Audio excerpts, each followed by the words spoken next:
അതിർത്തിയിലെ സ്ഥിതിഗതികൾ ഈ രണ്ടു കൂട്ടരും ചേർന്ന് വഷളാക്കുന്നത് മേഖലയിൽ ഗുരുതരമായ പ്രത്യാഘാതം ഉണ്ടാക്കുമെന്ന് ഭയക്കുന്നതായി UN സമാധാന സേന റോയിട്ടേഴ്സിനോട് പറഞ്ഞു.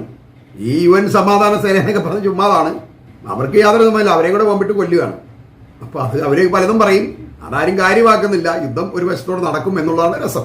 ഗസയിൽ ഇസ്രായേൽ വീണ്ടും ആക്രമണം ആരംഭിച്ച് ഒരാഴ്ച കഴിയുമ്പോൾ പോലും ബന്ദിയാക്കൽ കരാറിന് ഹമാസ് ഇപ്പോഴും വിട്ടുവീഴ്ച ചെയ്യാൻ തയ്യാറല്ല എന്ന നിലപാടിൽ ഉറച്ചു നിൽക്കുകയാണെന്ന് ഈ കരാറിന് ഇടനിലക്കാരായി പ്രവർത്തിക്കുന്ന ഇസ്രായേലിന്റെ തന്നെ സർക്കാർ ഉദ്യോഗസ്ഥന്മാരിൽപ്പെട്ട ചിലർ ഈ ജെറുസലേം പോസ്റ്റിനോട് പറഞ്ഞിട്ടുണ്ട്. ഹമാസിന്റെ നിലപാടുകൾ കണക്കിലെടുത്തുകൊണ്ട് വരും ദിവസങ്ങളിൽ ഗസയിൽ സൈനിക പ്രവർത്തനങ്ങൾ വർദ്ധിപ്പിക്കാനാണ് ഈ ഇസ്രായേലിന്റെ പ്രതിരോധ മന്ത്രിയുടെ ഉത്തരവ്.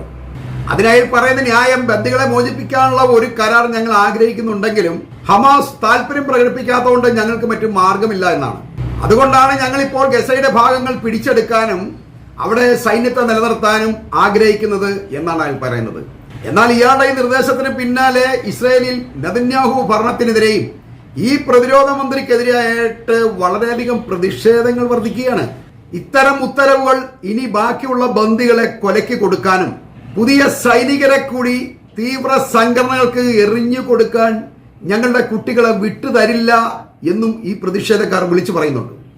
ബന്ദികളെ നിങ്ങൾക്ക് മോചിപ്പിക്കാൻ കഴിഞ്ഞില്ലെങ്കിൽ രാജിവെച്ച് പോകണം എന്നാണ് അവർ വിളിച്ചു പറയുന്നത്.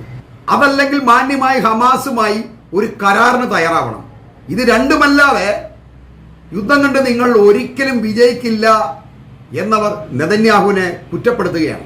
ഇസ്രായേലിന്റെ വ്യോമാക്രമണം കാരണം ഹമാസ് നയം മാറ്റുമെന്ന് സർക്കാർ കരുതുന്നുണ്ടെങ്കിൽ അതൊരു ഭ്രാന്തൻ ചിന്ത മാത്രമാണ് എന്നവർ പറയുന്നുണ്ട്. അങ്ങനെയായിരുന്നെങ്കിൽ യുദ്ധം എന്നേ അവസാനിച്ചേനെ എന്നവർ ചോദിക്കുന്നതിനും കാര്യമുണ്ട്. അതോടൊപ്പം ഇസ്രായേലിന് പുതിയ ഭീഷണിയാണ് ഇപ്പോൾ ഹൂത്തികളും ഉയർത്തുന്നത്. ബെൻഗുരിയോൺ വിമാനത്താവളം വ്യോമഗതാഗതത്തിന് സുരക്ഷിതമല്ലാതായി മാറിയെന്നും ഗാസയ്ക്കെതിരായ ആക്രമണം അവസാനിപ്പിക്കുകയും ഉപരോധം പിൻവലിക്കുകയും ചെയ്യുന്നത് വരെ ഞങ്ങൾ ഈ വിമാനത്താവളത്തെ ആക്രമിക്കുന്നത് തുടരുമെന്നും യമൻ സായുധ സേന എല്ലാ വിമാന കമ്പനികൾക്കും മുന്നറിയിപ്പ് നൽകിയിരിക്കുകയാണ്. അതുകൊണ്ട് ഇസ്രായേലിലേക്കും തിരിച്ചുമുള്ള യാത്രകൾക്ക് ഇപ്പോൾ വിമാന കമ്പനികൾ മടിക്കുന്നു എന്നുള്ളൊരു വാർത്തയും പുറത്തു വരുന്നുണ്ട്. ഇത് ഇസ്രായേലിനെ കൂടുതൽ കുഴപ്പത്തിലാക്കും എന്ന് പറഞ്ഞുകൊണ്ട് തന്നെ ഞാൻ ഈ വീഡിയോ ഇവിടെ അവസാനിപ്പിക്കുകയാണ്.